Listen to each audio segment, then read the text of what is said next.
Good morning. I'm Colin Worthington. This is the Community Voice program on Newstalk 1330, FM 106.3, also streaming live online at newstalk1330.com. Well, residents living in Carroll County's District 5 have 3 men to choose from to represent them on the Carroll County Board of Commissioners for the next 4 years. You have former Commissioner Lee Powers, James Fulford, and current Commissioner Ernie Reynolds, who is our guest on this morning's Community Voice program. We'll introduce you to Ernie, talk about the previous year and what he sees is important going forward for the next 4 years. Ernie Reynolds, good morning. Good morning. How are you, Colin? Doing great, and do appreciate you checking in with us this morning and talk about your campaign. First of all, let me give you the opportunity just to introduce yourself. What's important for us to know about Ernie Reynolds as a person? Well, good. Thanks. I appreciate this opportunity with the COVID virus going on. I have not had that much of a chance to actually speak, and certainly not to meet with groups and have our usual forums. So this is a great opportunity. Thank you. Thanks to WLBB. I've lived in rural Carroll County for 40 years. My wife and I have raised our family here. We have 2 children, a son and a daughter. Both have gone through the central school system, Rootville and Central Middle and High Schools, and then UWG. My son went to Wake Forest and also graduated from UWG. But my entire life I've been born and raised on a farm and know the agricultural lifestyle, raising livestock and riding horses, driving tractors, and putting up hay. We now live on 100-plus acres in the Lowell community here, and I am a college graduate.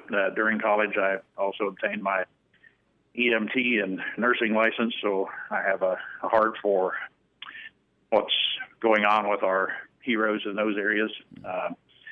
For 34 years, my professional background, I've commuted back and forth from Carroll County to the state auditor's office in Atlanta.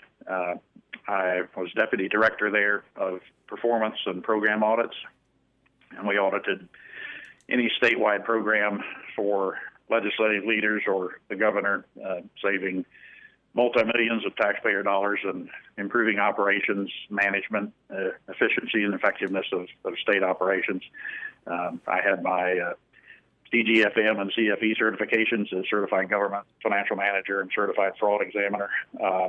And through those audit efforts, won the National Conference of State Legislatures Program Impact Awards. So about 3 years ago, I retired as Deputy Director there with the State Department of Audits and obtained my court mediator certification and work now for the Magistrate Court here in Carroll County doing court mediation. I also was on the Board of Equalization, which is a board that resolves property value disputes between the tax assessor's office and home and property owners throughout the county. Really enjoyed that function. Had to come off of that when I ran for the commissioner spot. So all this culminates in a person who both lives and loves the rural agricultural lifestyle of Carroll County and has all his life, but who also has a full career of experience in frugal, conservative government leadership. And that is focused on really 4 things. Being transparent, promoting accountability in government, being responsive to the taxpayer, and then knowing budget and expenditure controls. It's about 10 months ago, the citizens of District 5 elected me in July 2019 to be their District 5 representative, and I have gotten very, very positive feedback consistently about how much they appreciate my transparency, making them aware of things that are going on in our county government, results of meetings, budgets, and that sort of thing. And also got positive feedback about my timely responsiveness in handling their issues and concerns. I don't think they should expect any less. and I will give that to them wholeheartedly if I'm reelected. We can go over whenever you want some of the things, Colin, that I've done in that short 10-month period, but overall I have thoroughly enjoyed getting to know the constituents throughout the district and the local government leaders. They are great people, and I'm proud to serve them. And I'll definitely give you the opportunity to go back over the last several months. Time right now is 8:35. Ernie Reynolds, our guest on this morning's Community Voice program, one of 3 candidates. He is the current commissioner representing District 5 on the Carroll County Board of Commissioners, and there are 2 other candidates which will be on the ballots. Early voting actually starts on Monday, so good timing to have you on the program. Remind our listeners, what are the boundaries for District 5? Well, it runs all the way from nearly Tyus down Highway 5, not quite to Tyus, but south of Roopville, and then all the way through Roopville and Lowell and Whitesburg and on up through Hewlett and on over to the Hickory Level community across 61. So it's a big area. Carroll County made some decisions before Governor Kemp made mandates across the whole state relating to the COVID pandemic. What do you think about Carroll County's actions, how they dealt with it to start off with, how they've dealt with it, even in the last week, for the county, for county residents, as far as restrictions, and then how do you feel about the county's response in-house, inside each of their departments? Well, I'm for, in large part, what has gone on, but it started out a little rocky. I think there was a lot of confusion on the front end as far as what businesses were allowed to stay open and which ones were essential, non-essential, that kind of thing. I was on the phone a lot trying to find that out myself and convey that to my constituents. I wish that could have been a little more thought out and a little better information given on the front end to our constituents. I really feel badly for our retail shops and restaurant owners and also the agricultural industry here. But we have to deal with what we have to deal with, and I think that this is, of course, a very unique situation requiring a lot of trial and error, and hopefully we can keep that to a minimum and bring back the progression of our economy in a way that's not too fast, so that we get back in a rut with COVID spiking up again in the fall. That's one of my budget concerns. So, but I think our response in large part has been good. There are things that we could have done better, of course. You did allude to the budget, and I will relate it to the COVID-19 concerns. We look at the state and just big, large amount of money that they're going to have to find out how to replace due to just tax collections and purchases not happening. On the county level, Is there anything that the county needs to prepare for? Maybe this budget or next year, something that could affect the budget within 2 or 3 years that they should start preparing for now? How will that affect the budget locally, do you see? Yeah, well, we could talk about the budget and this COVID impact for an hour or two, I guess. But I've got some information I would like to convey overall about the COVID impact, and then kind of where our budget fits and what shape we're in financially. If I have time to get into that, Colin, would that be okay? Yeah, hang on. Yeah, go ahead. We'll wait to take that break. Go ahead. Okay. Overall, the COVID impact has decreased sales taxes about 20% of revenue, car sales and resulting ad valorem taxes, which are about 6% of revenue. And, of course, our retail and our restaurants are struggling to maintain, and some are going out of business. That's how we're situated here as far as the impact of COVID. I was reading in Wall Street Journal there 4.8% annualized decrease in our national GDP. That was the first quarter of 2020, and it's likely going to be worse in the second quarter when those results come out, second calendar quarter. GSU has an economic forecasting center that the state has relied on for decades, and they say now that the third quarter of 2020, they're not convinced that a recovery will begin in the fall, and they said this just a couple weeks ago. The state economist, Dr. Dorfman, painted some unpleasant pictures to state legislators just a week ago, saying that the state year-over-year sales tax revenue, he expects a 10% decrease resulting in April, and May will likely be worse. U.S. auto sales have declined 52% in April, and there's, for the second quarter of 2020, an 8 to 10% annualized decrease in GDP. So it doesn't look good, and of course we knew that. The state is cutting its budget 14%. Georgia Municipal Association reported that over 70% of Georgia municipalities are cutting their budgets. So with all that, we need to also be aware of some potentials, like what type recovery will we see, and when will that begin? Will the COVID resurface in the fall? And then, of course, there's our own county SPLOST tax that's coming up for renewal by voters this fall in November. And, of course, that concerns us as far as whether that will pass or not, because that's a large amount of revenue that we use for county roads and sheriff cars and fire equipment and so forth. Do I have time now to get into the 2021 budget? Absolutely. Okay.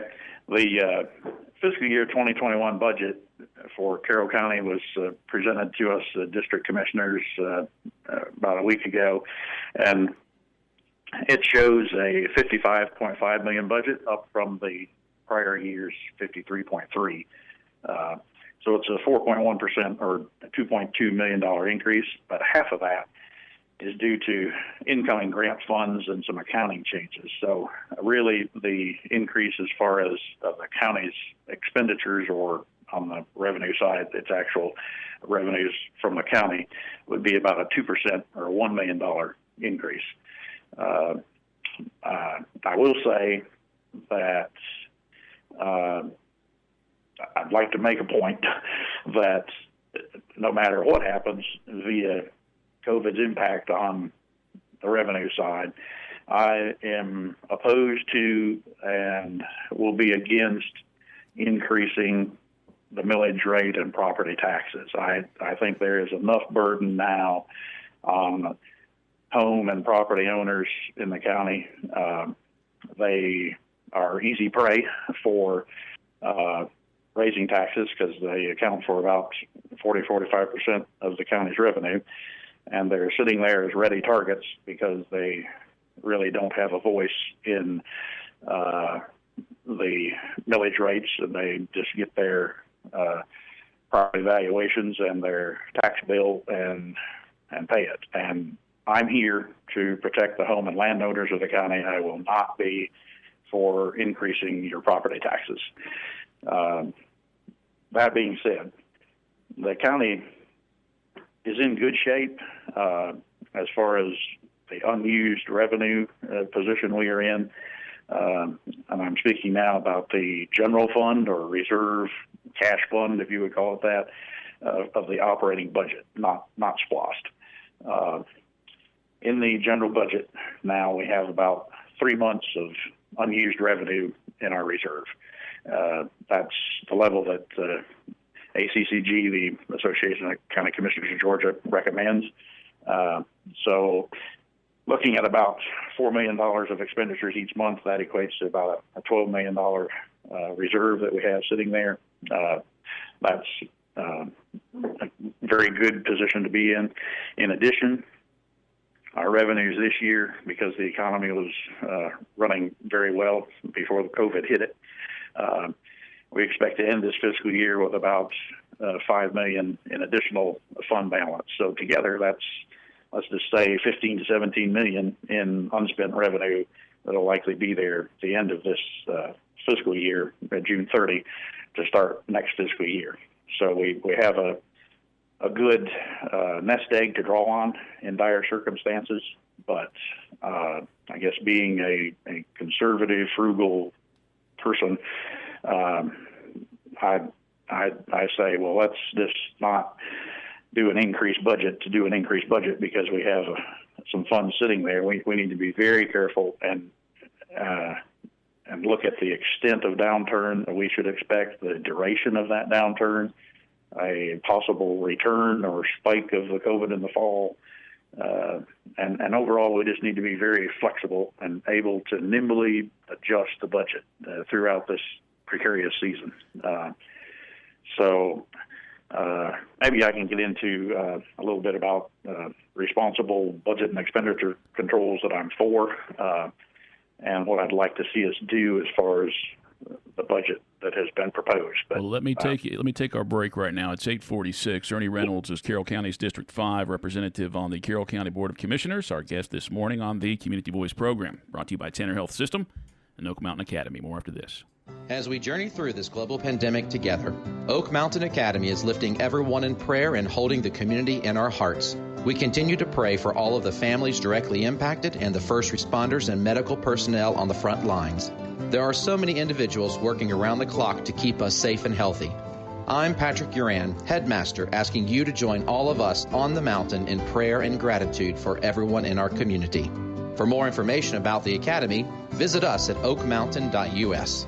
For more than 70 years, you have turned to Tanner Health System for your healthcare needs. As our community moves forward, Tanner is here for you. Strong, safe, and close to home. Routine medical appointments, urgent elective surgeries, and imaging are back on the calendar at our hospitals and Tanner Medical Group practices. With the safety of our patients, staff, and community always our top priority. Learn more at tanner.org. Hashtag We Are Tanner Strong. That's tanner.org. Hashtag We Are Tanner Strong. 8:47 Community Voice brought to you by Tanner Health System, Oak Mountain Academy, Newstalk 1330 FM 106.3, also streaming live online at newstalk1330.com. I'm your host, Colin Worthington. Our guest this morning is Ernie Reynolds, one of three candidates for the Carroll County District 5 seats on the Carroll County Board of Commissioners. And again, appreciate you talking with us this morning, Ernie. Looking back at that last segment, I mean, I think you clearly show where your expertise might lie as far as talking about the budget and auditing the financial status of Carroll County. And I don't want to make the whole program about that. I believe you guys are going to discuss that the budget a little bit more on Saturday, right?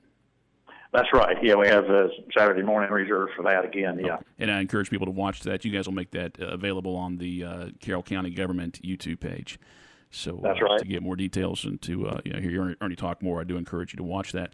A question that we do hear a lot out of rural Carroll County, what can the county do, if anything, to ensure better access to high-speed internet? Is there anything that the county can do to make that better? Yeah, that is a big concern of mine. I mean, I experience personally every day problems with that, and I really think that now the need for that has been highlighted because schools are doing that, so our school children need that, our agricultural industry needs that, and we also need that just personally. Improving the rural broadband internet is a big thing of mine. So what we can do, I attended USDA's seminar on that in Atlanta about a couple of months ago.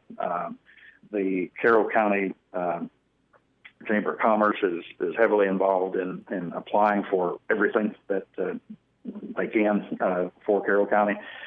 Carroll EMC is involved in making sure our state legislators know and getting the authority that they need to start preparing and actually implementing that. I'm pressing EMC for doing that as quickly as possible, and I I go over to Whitesburg and I see, even before COVID hit, the school children sitting outside in the Whitesburg Library parking lot trying to access the internet from there because they can't get it from their homes and that kind of thing. And it really kind of tears me up that we have that extent of effort going into what ought to be readily available. I will say I have approved 2 Verizon cell towers in my short time to improve the connectivity of cell towers in the rural areas of the county. But that's just a minimal start on that effort. So there's a lot that needs to be done when we need to push and push for it to be done as quickly as possible. Time is 8:51 right now. Let me try and get a few more questions in here before the top of the hour. Carroll County government recently, in the last couple of years anyway, involved in a lawsuit having to deal with a property owner who wanted to change his zoning and start a new business on it. When is it okay, in your opinion, if you're on the Board of Commissioners, when is it okay, or maybe what's the process that you would come to this decision to tell a property owner what he cannot do on his property?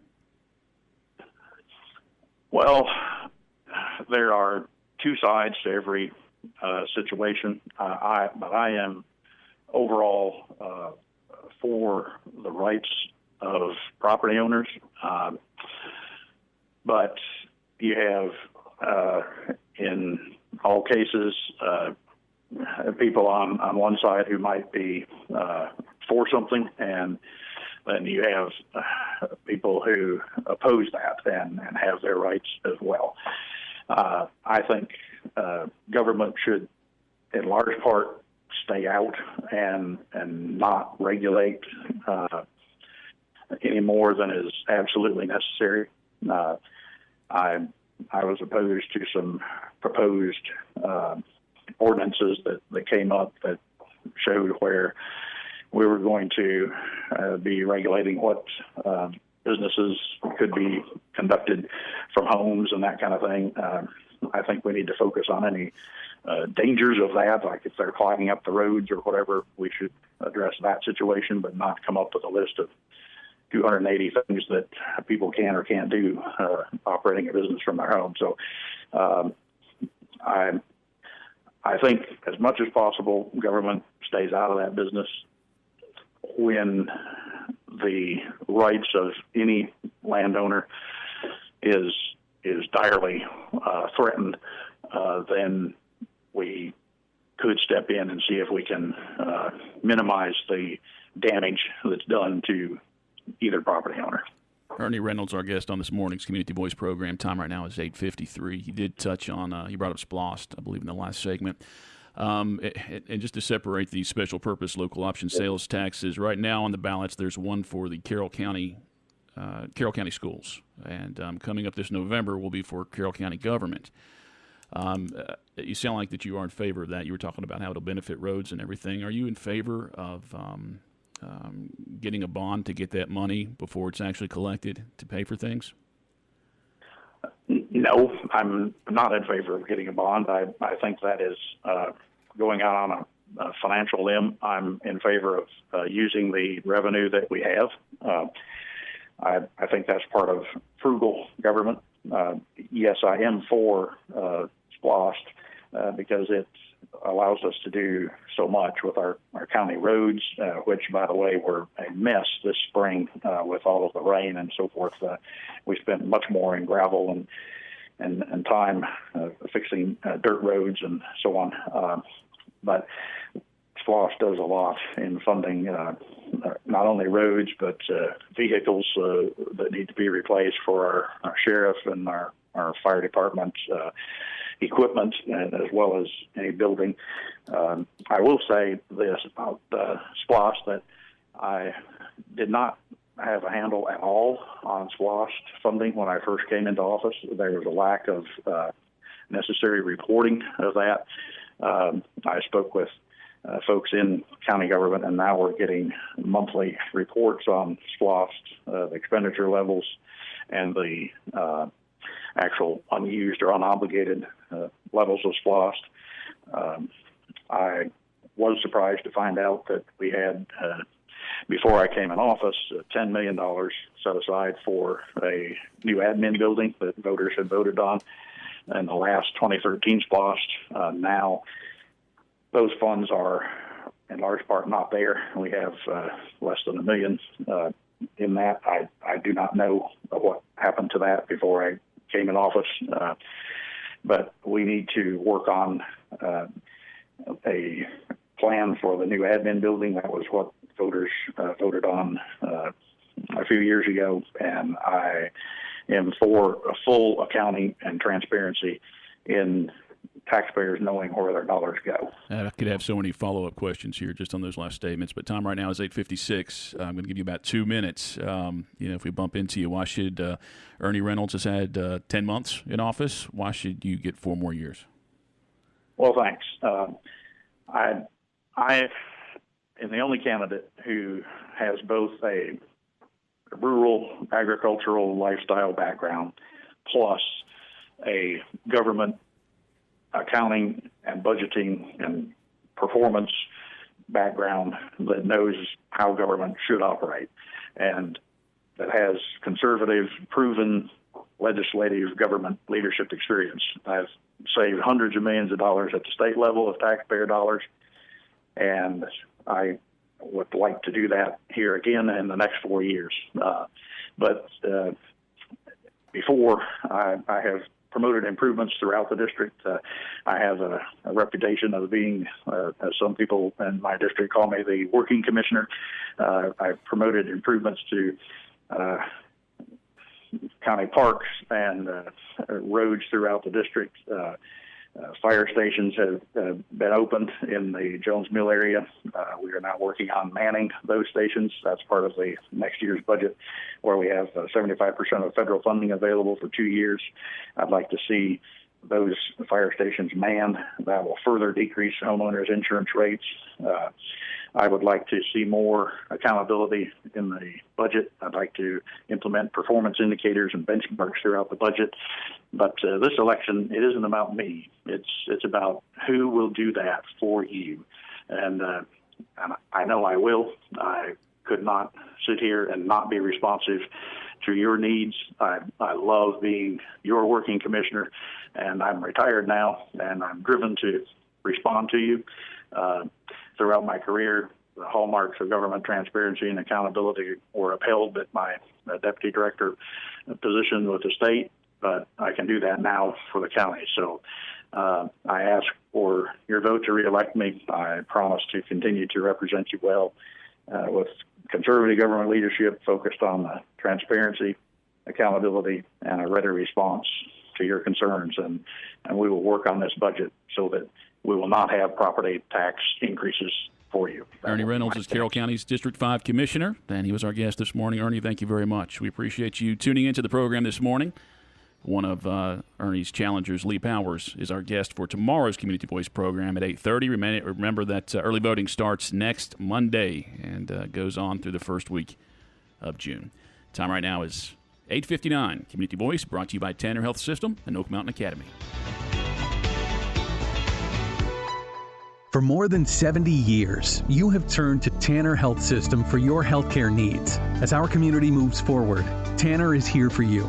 Strong, safe, and close to home. Routine medical appointments, urgent elective surgeries, and imaging are back on the calendar at our hospitals and Tanner Medical Group practices. With the safety of our patients, staff, and community always our top priority. Learn more at tanner.org. Hashtag We Are Tanner Strong.